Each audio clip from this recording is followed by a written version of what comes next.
Isang masayang araw sa lahat ng ating mga kakampi at kapanalig sa kasaysayan. Narito tayo sa ating panibagong episode para sa ating aralin para sa Araling Panlipunan 6, unang termino, ikalimang linggo.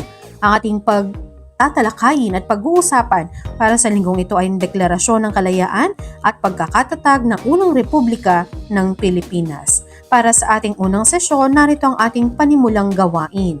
Sagutin ang mga sumusunod na tanong. So paano nilitis ang kaso ng magkapatid na Bonifacio? Ano ang sala ng magkapatid na Bonifacio? Kailan pinatay ang magkapatid na ito? Saan dinala ang magkapatid na Bonifacio upang hatulan ng kamatayan? Sino ang kasama ni Andres Bonifacio na inaresto? Ano ang pangunahing layunin ng kasunduan ng Biak na Bato? At anong naging papel ni Emilio Aguinaldo sa kasunduan ng Biak na Bato? Narito ang ating mga kasagutan para sa ating panimulang gawain. Sunod naman ito, masdan ang larawan. Ano ang mahalagang pangyayari ang naganap sa pook na ito noong 1878? Ano ang pinakamahalagang mensahe sa kasalukuyan ng pangyayaring naganap dito noong Hunyo, no? Hindi ito Hulyo. Hunyo 12, 1878. Okay. So, alam mo ba na ang opisyal na pangalan ng Pilipinas ay Republika ng Pilipinas, isang Pilipinas sa mga bansang gumagamit ng salitang Republika. Ang pinuno ng Republika ay karaniwang tinatawag na Pangulo at inihahalal ng mga tao. Ang Pangulo ay tumatayong kinatawan ng mga mamamayan at namamahala ayon sa panuntunan ng batas o pamantayan na itinakda ng mga mamamayan. Si Emilio Aguinaldo ang kauna-unahang Pangulo ng Republika ng Pilipinas. Ating panoorin ang video tungkol sa Deklarasyon ng Kalayaan ng Pilipinas mula kay Teacher Aldrin TV. So ang Deklarasyon ng Kalayaan o Kasarinlan ng Pilipinas. So maaari nyo itong i-access sa YouTube at atin namang bibigyan ng buod sa ating pagtalakay sa araw na ito. So narito yung buod ng video na yon ni Teacher Alvin. Noong Hunyo 12, 1878, idiniklara ang kasarinlan ng Pilipinas sa tahanan ni General Emilio Aguinaldo sa Kawit, Cavite. Ang deklarasyon ay isinulat ni Ambrosio Rianzares Bautista at ipinahayag upang ipaalam sa buong mundo na ang Pilipinas ay malaya na mula sa pamamahala ng Espanya. Sa makasaysayang okasyong ito, unang ibinagayway ang watawat ng Pilipinas at unang tinugtog ang lupang hinirang na naging pambansang awit. Ipiniliwanag din sa video na ang Deklarasyon ng Kalayaan ay bunga ng katapangan, pagkakaisa at pagsasakripisyo ng mga Pilipinong lumaban sa himagsikang Pilipino. Matapos ang deklarasyon, isinulong ang pagtatatag ng isang malayang pamahalaan na humantong sa pagbuo ng unang Republika ng Pilipinas sa Malolos, Bulacan noong Enero 23, 1879 kung saan si Emilio Aguinaldo ang naging unang Pangulo. Binibigyang diin din ng video ang kahalagahan ng paggunita sa Araw ng Kalayaan bilang simbolo ng pagmamahal sa bayan, pagkakaisa ng mga Pilipino at patuloy na pagpapahalaga sa kalayaan at soberanya ng bansa. Para sa ating mga gabay na tanong, so ano ang ginawa ni Aguinaldo at ng kanyang mga tauhan pagkatapos niyang bumalik mula sa Hong Kong? So nag-organisa ng mga revolusyonaryong puwersa. Saan idineklara ang kalayaan ng Pilipinas noong Hunyo 12, 1878? So ito ay sa Cavite. Sino ang nagdisenyo ng watawat ng Pilipinas? Sina Marcela Agoncillo, Lorenzo Agoncillo at Delfina Herbosa de Natividad. Sino ang may akda ng Acta de la Proclamación de la Independencia del Pueblo Filipino? Ang sagot si Ambrosio Rianzares Bautista. Ano ay tinatag ni Emilio Aguinaldo pagkatapos ng Deklarasyon ng Kalayaan sa isang pamahalaang revolusyonaryo?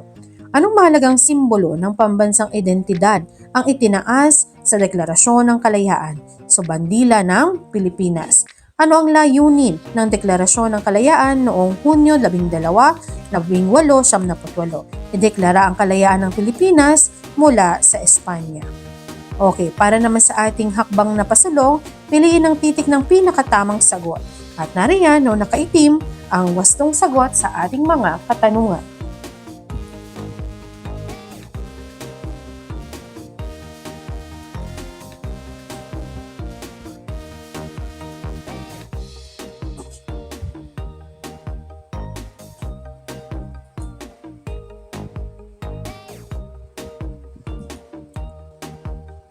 Para naman sa ating ikalawang sesyon, tumungo tayo sa ating panimulang gawain. Sagutin ang mga sumusunod na tanong ng maikli at direkta. So narito ang ating mga katanungan, gayon din ang ating mga kasagutan. Okay.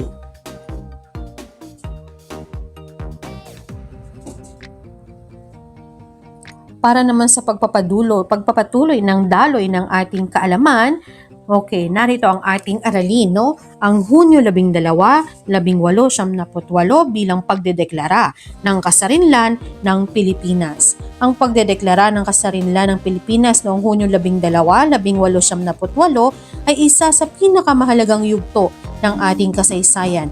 Ito ang simbolo sa pagwawakas ng mahigit 300 taong pananakop ng Espanya. So ang lugar at ang pagtitipon, naganap ang proklamasyon sa pagitan ng alas 4 at alas 5 ng hapon sa balkonahin ng mansyon ni General Emilio Aguinaldo sa Cavite El Viejo na ngayon ay kilala natin bilang Kawit, Cavite. Libo-libong Pilipino ang nagtipon upang saksihan ang makasaysayang sandali na nagpatunay na ang Pilipinas ay isang malaya ng bansa. Ang pagwawagayway ng Watawat. Sa unang pagkakataon, opisyal na iwinagayway ang pambansang watawat ng Pilipinas. Saan ito ginawa? Itinahi ito sa Hong Kong ni Marcela Agoncillo, ang anak niyang si Lorenza at ang apo ni Jose Rizal na si Delfina Herbosa de Natividad. Ano ang simbolismo nito? Ang puting tatsulok ay sagisag ng katipunan, ang araw ay para sa kalayaan at ang 8 sinag ay para sa 8 lalawigang unang nag-alsa. Batangas, Bulacan, Cavite, Laguna, Maynila, Nueva Ecija, Pampanga at Tarlac. Ang pambansang awit. Kasabay ng pagwawagayway ng watawat ay ang pagtugtog ng Marcha Nacional Filipina na kilala natin ngayon bilang Lupang Hinirang. Ang himig nito ay nilikha ni Julian Felipe at tinugtog ng banda ng San Francisco de Malabon. Noon ay wala pa itong liriko, puro musika lamang ang narinig ng mga Pilipino. Ang pagbabasa o ang pagbasa ng deklarasyon. Binasa ni Ambrosio Rianzares Bautista ang Acta de la Proclamación de la Independencia del Pueblo Filipino. Ang dokumentong ito ay nilagdaan ng 78 katao, kabilang ang isang Amerikanong opisyal na si L.M. Johnson na nagsilbing saksi. Ang kontekstong politikal, bagamat inideklara ang kalayaan, may ilang mahalagang punto na dapat tandaan. Protektorado. Sa orihinal na dokumento, binanggit na ang Pilipinas ay nasa ilalim ng proteksyon ng makapangyarihan at makataong nasyon ng Estados Unidos. Ito ay binatikos kalaunan ni Apolinario Mabini dahil nanganib ang ating tunay na soberanya. Hindi kinilala ng Espanya at Estados Unidos ang deklarasyong ito at ipinagbili ang Pilipinas. Noong Disyembre 18, 1978, ipinagbili ng Espanya ang Pilipinas sa Amerika sa halagang $20 milyong sa ilalim ng kasunduan sa Paris. Bakit ito mahalaga ngayon? Ang Hunyo 12 ay paalala na ang kalayaan ay hindi ibinigay ng kusa. Ito ay pinaglaban ng ating mga ninuno sa pamamagitan ng dugo at sakripisyo. Ipinapakita nito na ang pagkakaisa ng mga Pilipino na magkaroon ng sariling pamahalaan at pagkakakilanlan bilang isang bansa. Kaya marapat lamang na ito ay ating protektahan at ipagtanggol lagi ang ating kalayaan sa anumang pagkakataon. So para sa ating gawain, puna ng patlang ng tamang salita upang mabuo ang pahayag. Nariyan na rin ang ating kasagutan para sa ating gawain. Bilang pagpapatuloy, pag-isipan at ipaliwanag ang iyong sariling pananaw. So ibig sabihin, ito ay mga posibleng sagot lamang. At maaaring kayo ay may ibang pananaw na taliwas sa pananaw din naman ng iba. So narito yung mga katanungan at hahayaan ko kayong magbigay ng inyong mga sariling pananaw. Bagaman mayroon tayo ditong mga halimbawa na mga kasagutan. So sa iyong palagay, nakamit ba natin ang tunay na kalayaan noong Hunyo 12, 1878 sa kabila ng pananatili ng mga Amerikano noon? Ipaliwanag. Ikalawang tanong, bilang isang mag-aaral, paano mo maipapakita ang paggalang sa watawat at pambansang awit sa makabagong panahon? Pangatlo, ano ang nararamdaman mo tuwing naririnig mo ang Lupang Hinirang? paano nito binabago ang iyong pananaw sa pagiging Pilipino? Pang-apat, bakit mahalagang malaman ng mga kabataan ngayon ang mga sakripisyo ng ating mga ninuno para sa kasarinlan? At pang-lima, kung bibigyan ka ng pagkakataong magdagdag ng simbolo sa ating watawat na naglalarawan o na maglalarawan sa kasalukuyang Pilipinas, ano ito at bakit? Yan, para sa ating ikatlong sesyon, tingnan naman natin, at masdan natin ang larawan na ito. So ano kaya ang layunin ng Kongreso ng Malolos sa kasaysayan ng Pilipinas? At sino-sino ang mga taong dumalo o naging bahagi ng Kongreso ng Malolos? Okay, so banda rito, banda roon. Maghahanda ang guro ng mga estasyon sa bawat sulok ng inyong classroom na nagpapakita ng iba't ibang impormasyon tungkol sa Kongreso ng Malolos. So ang bawat grupo ay may nakatakdang estasyon na bibisitahin at kukuha sila ng mga impormasyon ukol dito. Bibigyan lamang ng 15 minuto ang bawat grupo sa paglikom ng mga datos o impormasyon at iulat sa klase ang nalikom nila. Narito ang mga impormasyon na dapat makita sa bawat estasyon. So maghanda rin ng mga larawan sa mga halimbawa. Okay, so para sa unang estasyon, ito yung ating datos noong Hulyo ulit. Okay. So noong Hulyo 1878, ipinag-utos ni Aguinaldo na magtalaga ng mga kinatawan sa Kongreso. Ang Kongreso ng Malolos o formal na kinilala bilang Pambansang Asambleya. Ang mga kinatawan ay ang Asambleya ng mga nahalal ng unang Republika ng Pilipinas. Sila ay nagtipon-tipon sa simbahan ng Baraswain sa lungsod ng Malolos, Bulacan noong Setyembre 15, 1878. Ito ang siyang bumuo ng konstitusyon ng Malolos. Ang Pangulo si Padre Pedro Paterno, pangalawang Pangulo si Benito Legarda, unang kalihim si Gregorio Araneta at pangalawang kalihim si Pablo Ocampo. Para sa ikalawang estasyon, layunin ng Kongreso ang patunayan na mayroon ng sariling pamunuan o pamahalaan ang mga Pilipino.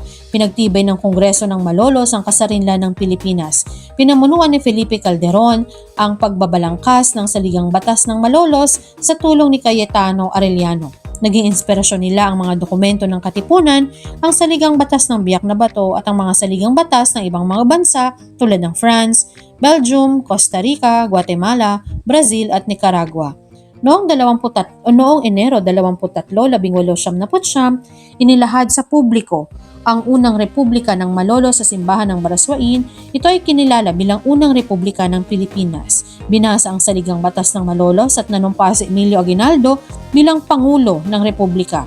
Ang mga miyembro ng gabinete na nagsisilbing tagapayo ni Aguinaldo ay sina Apolinario Mabini para sa ugnayang panlabas, Teodoro Sandico, kalihim na panloob, Baldomero Aguinaldo, kalihim ng digmaan, at Mariano Trias, kalihim ng pananalapi. Para naman sa ikatlong estasyon, may ilang pangunahing nilalaman ng saligang batas ng Malolos. Ito ay ang mga sumusunod: paghihiwalay ng simbahan at pamahalaan, ang pagpapatalsik sa mga prayle, probisyon para sa representasyon sa Kongreso ng mga nasa bundok at mga hindi Kristiyano. Pang-apat, ang pagkakaroon ng susog o pagbabago mula sa Pangulo hanggang hindi pa nakakamit ang ganap na kalayaan ng bansa. Pang-lima, ang pakikipag-usap sa mga Muslim para sa pagkakaisa ng bansa. Ang debate sa Burador ng Saligang Batas ay nagtagal hanggang Nobyembre 1878. Ang isyu ng paghihiwalay ng simbahan at pamahalaan ang isa sa mga naging mainit na isyu sa debate. Noong Enero 21, 1879, ipinroklama ni Aguinaldo ang pagpapatibay ng Saligang Batas ng Malolos. Para sa ating hakbang na pasulong, magsulat ng 3 probisyon mula sa Saligang Batas ng Malolos at ipaliwanag kung paano ito makatutulong kung ipinatutupad bilang batas sa kasalukuyan. So narito ang ating mga posibleng kasagutan para sa ating 3 probisyon mula sa Saligang Batas ng Malolos at ang paliwanag tungkol dito.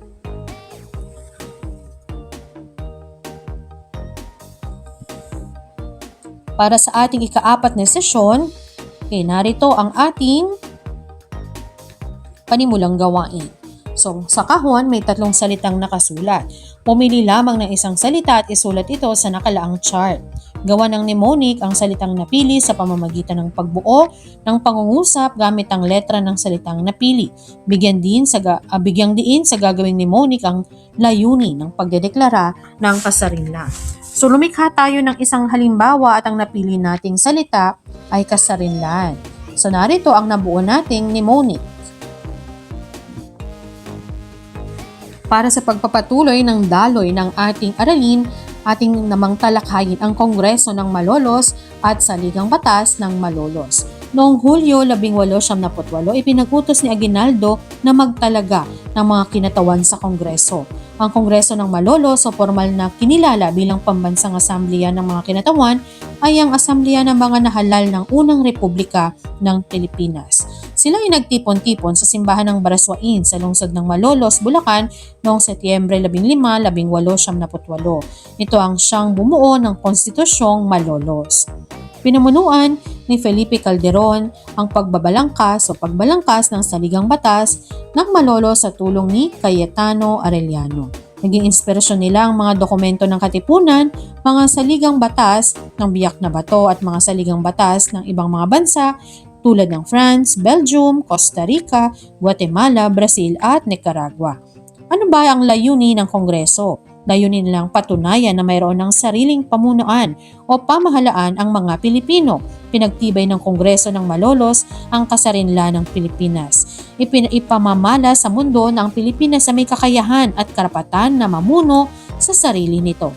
Ano nga ba ang mga pangunahing nilalaman ng Saligang Batas ng Malolos? Una, paghihiwalay ng simbahan at ng pamahalaan. Pangalawa, ang pagpapatalsik sa mga prayle. Pangatlo, probisyon para sa representasyon sa Kongreso ng mga nasa bundok at mga hindi Kristiyano. Pang-apat, ang pagkakaroon ng susog o pagbabago mula sa Pangulo hanggang hindi pa nakakamit ang ganap na kalayaan ng bansa. Panglima, ang pakikipag-usap sa mga Muslim para sa pagkakaisa ng bansa.